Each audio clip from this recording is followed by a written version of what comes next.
Hey guys, glad you stopped by. So today we're gonna make a Philly Fluff cake.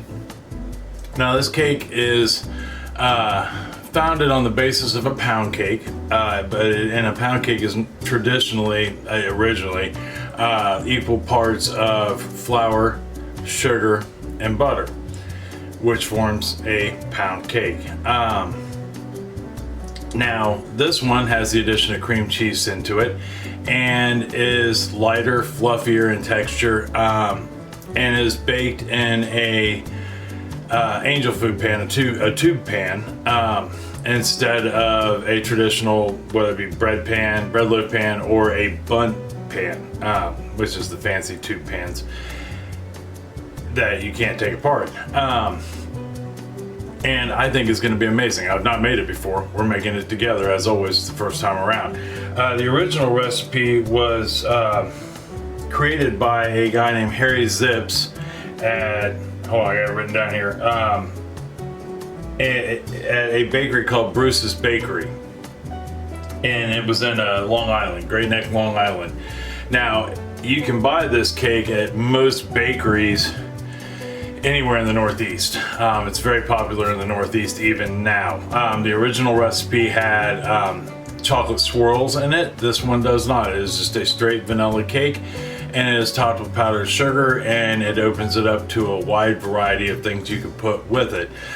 Different fruits or sauces, you know, a strawberry sauce or a chocolate sauce, or I mean whatever sauce you would like. But it has a traditional powdered sugar topping that goes on, or just powdered sugar that goes over the top of it. This is a quick, easy cake to make that I think everybody will enjoy. It takes no time to put together, but it does take a little time in the oven, no different than a pound cake or, you know, most of your traditional bundt cakes. So that being said, if you are new to the channel and this is your first video, welcome, glad you stopped by. I hope you consider subscribing maybe. I think you'll get something out of this video and some of my other videos. If you're returning or one of our new subscribers, welcome back and thank you. Don't forget to like, subscribe, and share. That's important. Keeps us out in the algorithm. Comments are always welcomed. I try to respond to, well, no, I don't try. I do respond to every single comment that comes down the pike. You know, I think that's only fair. If you take the time to comment, I should take the time to respond. All I ask is you keep it civil. You know, be nice. It's okay to disagree. Just think before you type. I will give you all your measurements in cups, tablespoons, teaspoons, along with grams and milliliters. That way, no matter where you're at, you can play along. So, that being said, let's head on down to the counter here and we'll get started making this cake. All right, hold on for me 1 second. All right, we are down here at the counter. So, things you will need to make this cake with. One thing I always recommend, scale. Even a good kitchen scale is only like 20-30 bucks. And they're well worth it, especially if you think baking is something you really want to get into, and or it is something you're into. It keeps things just so much more accurate and consistent. It can be a little challenging at times with recipes, but if you stick with my channel, you shouldn't have that problem. So anyhow, scale, you're going to need a large bowl to mix your dry goods with. The recipe called for a stand mixer, but you could just as easily use a hand mixer. If you are using a stand mixer, paddle attachment. So the first two things we did, we turned our oven on 350 degrees Fahrenheit, 182 degrees Celsius, or 180 degrees Celsius, 185 degrees Celsius. And then I have my bundt pan right here, which is a pan that comes apart, all right? These are traditionally used for angel food cakes, and they're called a tube pan, but it's essentially a bundt pan, like you'd make a bundt cake in. And I went ahead and greased it with some shortening, and I put some flour on it, coated it with flour, that way we hope nothing sticks. But with most bundt cakes, it's kind of a gamble, although with that, it comes apart. Awesome stuff. So the first thing we need to do is mix our dry ingredients up. So in my bowl already, I have two cups, 250 grams worth of all-purpose flour. Now, on a quick note, flour, if you measure it by the gram, it's 120 grams a cup. But because this recipe, they scoop the flour out with their scoop or with their measuring cup and flatten it off instead of putting it in with a spoon or whatever, It weighs a little more. So we got 250 grams, 2 cups of all-purpose flour in there. To that, I am going to add 2 1/4 cup, 250 grams of regular old plain granulated sugar. And then we are going to add 2 teaspoons, 8 grams worth of baking powder into that. And then we will add 1 1/4 teaspoons of kosher salt, which is 5 grams. We're going to put that in there, and then we're just going to take our whisk and we're going to go ahead and get this whisk together so it's all combined. Alright, so we got our dry ingredients whisked and together, and we're just going to set that to the side. Now we're going to work on our wet ingredients.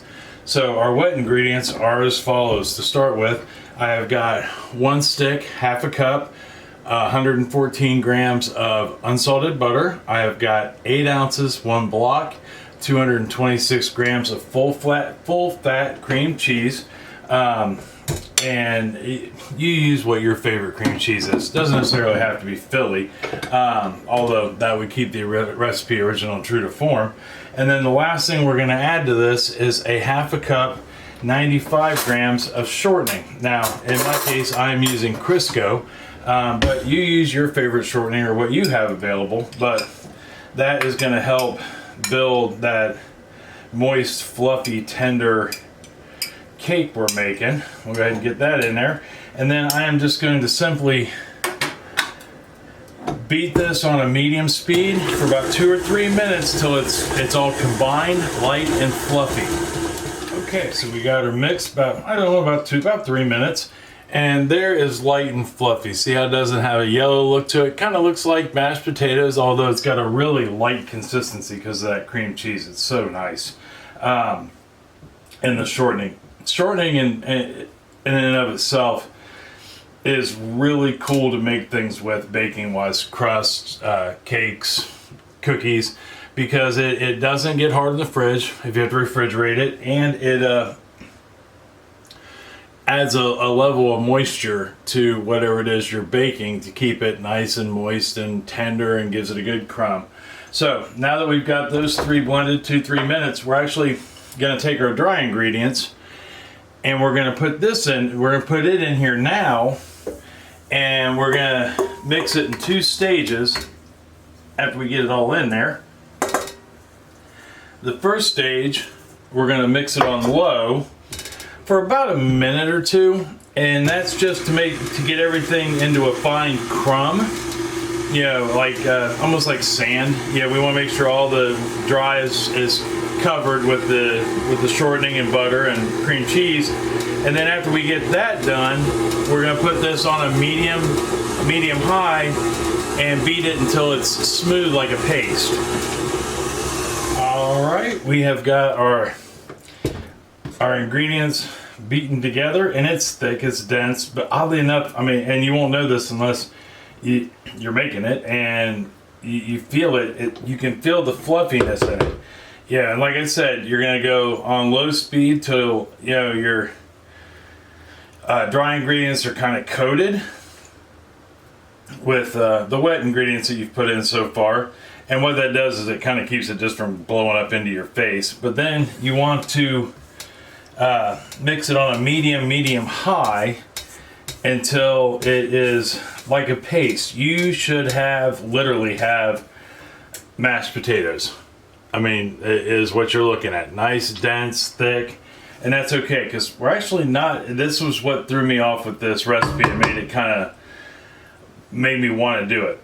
Not only does it sound really good, but it does something weird. So now that we've got that mixed, now we're going to add our eggs. I have 6 large eggs, 300 grams. And what we're going to do is on a lower speed, I have number 2 on it if you have a KitchenAid, I'm going to add these in one at a time, and I'll add it in, wait till the yellow disappears like now, and then I'll add my second one in. And if I have to, I'll stop and scrape down real quick in between. Alright, so we've got our eggs mixed in. Just like such, we'll give this a good quick scrape. We want to make sure we don't have any lumps. You know, scraping is so important. You know, it like I said, it helps to make sure everything's combined. Like I know, even though I've got most of everything combined, I can see right along this edge here, I've got some yellow from where the egg made it to the top. But we want to make sure we're heading in the right direction, don't have any streaks. If I had a glass bowl, you'd be able to see this with me. But I don't. Someday I will. Had one a long time ago, and my dumb butt dropped it, which broke my heart. Had that thing for probably a year and a half. It's in some of my older videos. If you want to check out some of those, feel free. So we'll go ahead and get that quickly scraped down. Then we got one ingredient left to add in there. And here you have kind of an option. I'm using vanilla bean paste, 2 teaspoons of vanilla bean paste.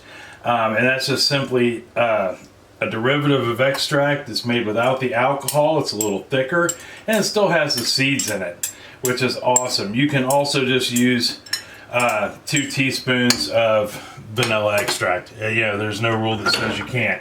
So now I'm gonna beat this on a medium speed until everything's smooth and the vanilla is incorporated for about a minute or two.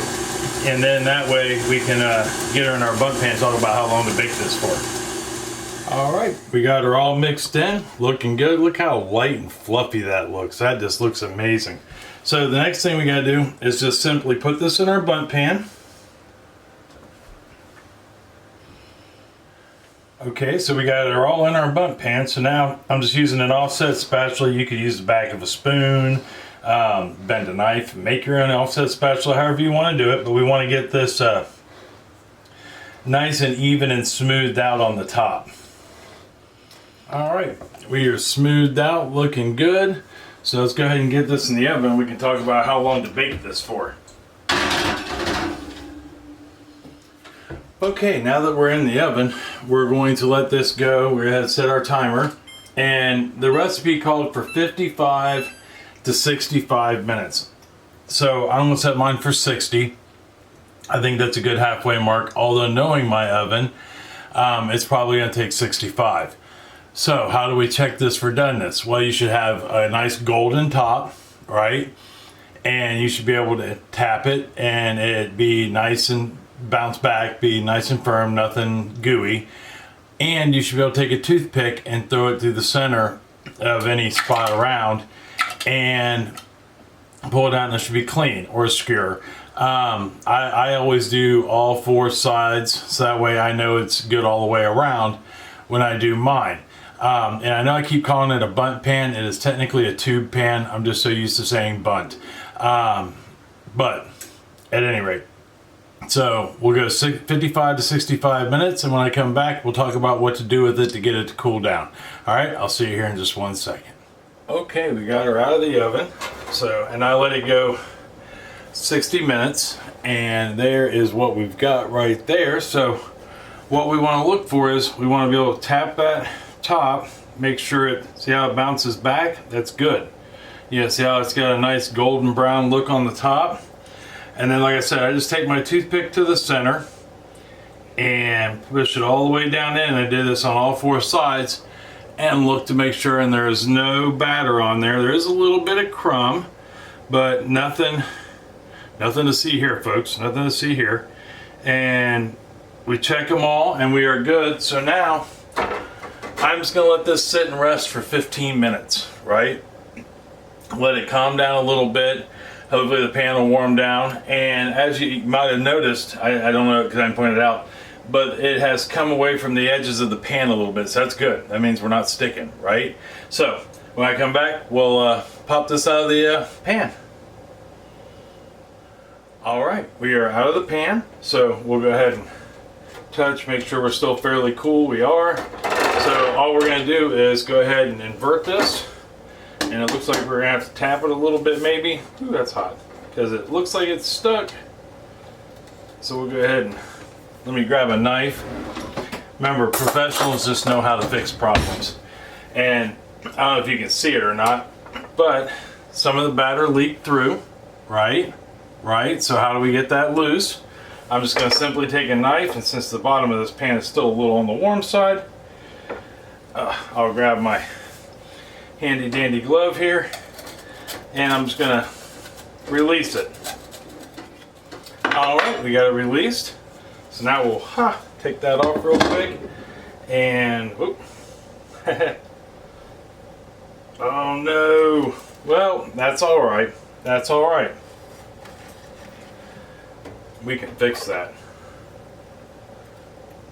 Go ahead and take our knife here. Bring it around the side. Actually, let's go ahead and put it back in. So that way it'll just drop right down on there. Okay, so we fixed it, right? There we are. You would never ever know that that piece stuck to the bottom of the pan, right? So what do we do next? Next, we're going to let this sit here and completely cool down to room temperature. So when I come back, we'll be able to we'll flip it back over onto a plate. We will put some powdered sugar on it and try a piece. All right, I'll see you here in a second. Okay, so we let our cake completely cool. There we are, plated, right? Looking nice, I think. So now all we have to do is put some powdered sugar on top. Now the recipe called for a 1/4 cup of powdered sugar. So what I did was I put my powdered sugar, in this case I have it in a mason jar, but I have made my own dredge out of just using a ball lid and poking some holes in it. I've had it for quite some time and it serves me very well. Use it for many different things that I need to shake things on. So all I'm going to do now, and you can just easily do this with a sifter, you know, is go ahead and put the powdered sugar on the top here. All right, so now we got it all coated. You know, oh, and if you do use a full 1/4 cup, which I did not, of powdered sugar, that's 28 grams. But now all we have left to do is cut us a piece and give it a try. I went through like butter. Love it. All right, and there we are. Looking beautiful. Look at that. Look at that crumb. Is that not gorgeous? And I can tell you, just by feeling it, that is so moist and so fluffy. And here, I'll show you the cake real quick. I mean, it just screams light and fluffy and moist and tender and delicious. So, that being said, now that I know the kitchen looks good, this cake looks amazing. Let's try some of it and see how it turned out, right? That's the important thing. So how does it taste? I mean, not that looks aren't something, but they're not everything, right?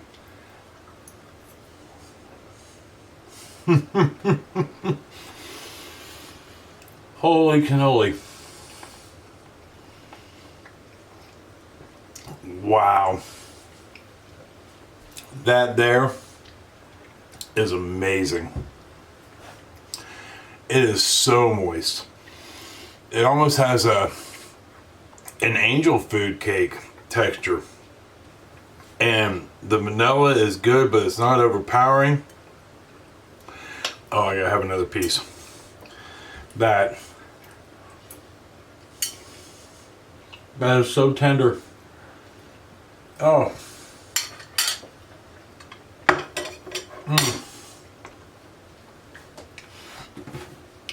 That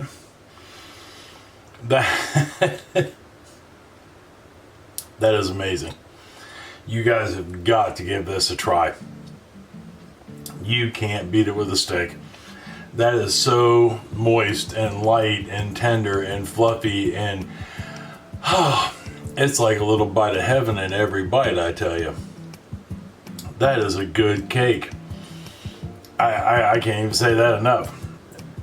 For some fresh strawberries or blueberries or whatever berry of your choice with that is all you need. You don't even need that. It tastes good the way it is. Good cup of coffee and a piece of that cake. You're in for whatever, breakfast, lunch. That is a great anytime cake. Anytime. Breakfast, lunch, or dinner. Holy cow, that's amazing. Give this a try. Absolutely give this a try. Let me know if you do. You're not going to be disappointed. It's easy to make, a little bit of time in the oven, but oh my goodness, your family and friends are going to love this. I guarantee it. Let me know if you do give this a try, or if you've tried it before. Maybe you've made this before and I'm just late to the game. Let me know down in the comments below, hands down. If you do make it, post a picture of it on the Facebook group at Mr. Smith's Kitchen. It'll be, I'm telling you, you're gonna praise this cake. But anyhow, I am going to go share this with the world, but next week, no clue, dinner or dessert, but I guarantee it's gonna be something good and probably not real healthy, but quite tasty. So until next week, I love you very much, and I mean that from the bottom of my heart. Tell somebody else you love them and you love them very much. They may need to hear it. It's gonna make them smile either way it goes. It's gonna make you feel good and you're probably gonna smile too. And if you make them some of this Philly fluff cake, I guarantee they're gonna smile, probably do a little dance, definitely share a cup of coffee with you, and it's gonna lead to some conversation. And there is definitely enough there. You can give a piece to the mailman, neighbor walking down the street, probably invite a couple people over, maybe somebody you haven't talked to in a while, have them come over for a piece of cake. They'll appreciate it, I guarantee it.